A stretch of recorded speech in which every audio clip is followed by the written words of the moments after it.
Së dyti, zoti Balla, akuzat tuaj ndaj kryetarit Partisë Mundësia, po dhe shumë rjoshve të tjerë të Partisë Socialiste goxha të dhunshëm këtu, në fakt janë kthyer në një agronofobi. Dhe agronofobia është frika nga e vërteta e agron shehajt. Ju keni çdo instrument në dorë, çdo kontroll në dorë. Del Ministri i Financave aty e shantazhon me kompanit e veta. I keni bërë çdo shantazh, i keni mbyll biznese, të hapur edhe nga bota e nënveshme. Nuk do na mbylli dot gojën, zoti Balla. Nuk do na mbylli dot gojën. Por sigurisht, ju nuk jeni mësuar me një model biznesmeni që krijon me 10 mijëra vende pune dhe ka sjell qindra miliona euro në ekonomi shqiptare. Ju jeni mësuar me modele çantash, siç doli ai përgjimi i famshëm. Jam taulanti, dua 100.000 euro. Dhe ja çoi çantën biznesmeni duke menduar se ishte taulant Balla. Dhe në fakt, vesi vazhdoni me bixhos në mes të Evropës dhe në fakt nuk do bëni më bixhos. Fala Gones. O Gone, i vetmi deputet që ka ardhur me asistent me vete pako kur është zgjedhur, e me qenë se hapo çik ti fotograf, se du ta shoh çik të. Me qenë se tani jemi ball për ball. Edhe për replik 2 minuta me qenë përmendi emrin kryetar para se të kaloj ke fjala. Ta shpjegoj unë gjithë.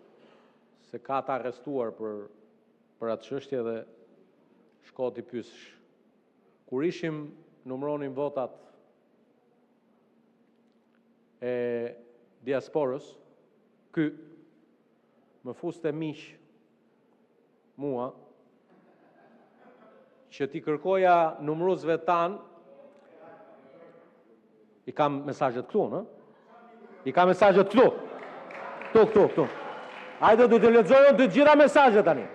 Më fusje miq që t'i thoja numëruesve të Partisë Socialiste të ruajnë votat e tua se po t'i vidhte PD-ja. Është kështu apo jo? Betohu këtu. Betohu thash. Betohu. Turp kesh. Vetëm burr s'mund bëhesh ti. Ti kaq vërtet. Dhe ky është dallimi më i madh, me qenë se po flasim për KQZ-n, mes numëruesve që vendos Partia Socialiste dhe atyre që vendos partia jote, se nga Partia Demokratike vjen ti. Ti dhe këta miqtë e tu nuk kishit besim tek numëruesit e Partisë Demokratike dhe erdhe kërkove tek unë me mesazh, të lutem, më mbro votat se numëruesit e Partisë Demokratike po më vjedhin votat. Mos qesh, s'është e vërtet. Dëgjoj, ta kisha thënë kisha 1 vit, ta kisha thënë mos u kruaj me mua. Të lutem shumë, mos ash.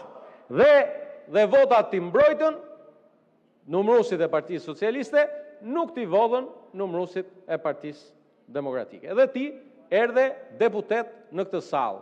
Fal numëruesve të Partisë Socialiste, edhe pse unë bëj pjesë në ata që mendoj që koha kur partit numërojnë votat ka përfunduar një herë për gjithmonë. E besoj këtu të paktën në këtë jam në të njëjtën valë me protestues të vërtet që kërkuan erdhën me propozime edhe për ndryshime në kodin zgjedhor, sepse është staliniste që pas 36 vitesh demokraci, partit vazhdojnë numërojnë ende votat. Partit administrojnë procesin zgjedhor.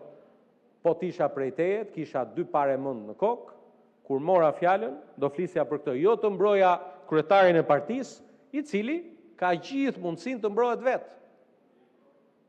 Unë thash, më bën shumë përshtypje që një shtëpi 151 metra katror shitet për 15 milion euro. Edhe shtëpia e Madonës, jo e Gones, po e Madonës, 151 metra nuk do bënte 15 milion euro, pavarësisht famës së madhe që ka marrë Gonja, dhe dilte dhe atje merta dhe i thoshte Kanye Westit, dëgjoj, dhe unë jam lideri i një partije, po turp s'ke, po thoj mërgone se len namt. Sa për protestën. Unë ua kam thënë që në fillim.